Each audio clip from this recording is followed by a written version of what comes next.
mga anak ko, lalo na si Ringo.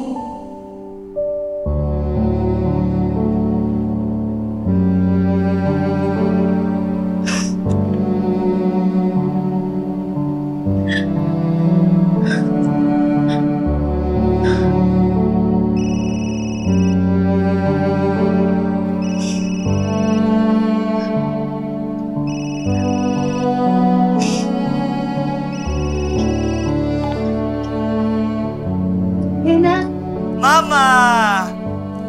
Mama! Mama, airplane? Airplane, Mama? Mama, uwi! Mama, uwi! Gusto mo lang uwi si Mama? Mama, uwi! Uwi! Ate, naglalambing lang itong si Ringo. Okay kami dito, promise. Pero, tay, pasensya na. Alam ko gabi dyan eh. Baka nakakalimutan mo lang yung pang-tuition fee ng pamangkin mo. Paalala ko lang. Sige, magpapadala ko. No problem. Thank you. Tsaka, Mama, baka pwedeng dagdagan niyo po yung pang-grocery. Nag-abono po kasi ako para sa bills ngayong buwan eh. Nagtaas na naman po. Teka, di ba nagpadala na ako para dyan? Nasaan nga para si Faye? Kasi Tigma, ito nga ang nangyari. Tita. Rini, sabihin mo na para alam niya nangyayari dito. Para alam niya yung kaganapan. Tigna kasi ito. Yung magaling mo anak. Nako, kinupit yung pera ng pambayad ng internet. Naku, tubig lahat na. Tapos nakikibarkada. Nakahuli nito Winnie. Tita Terry. Oo, hayaan mo na. Mama, wag po kayong mag-alala. Kakausapin ko po si Faith. Mama! Mama, uwi! Uwi! Mama, love you! I love you too, anak. Sige, magpapadala ako.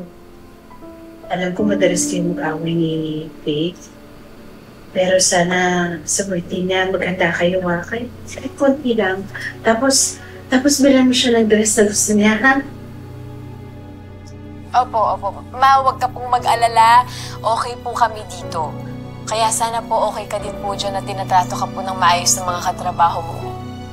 Oo naman, okay lang ako. Siya. Sige na, matutulog na rin ako eh. Medyo napapit din ako. Good night, Ma. Good night na kay Love you po. Oh, good night. Mama, good night!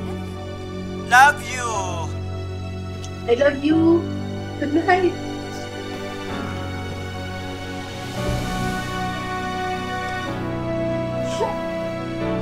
Lord, kayo na pong bahala sa aming mag-iina. Sana makahanap ako ng trabaho agad.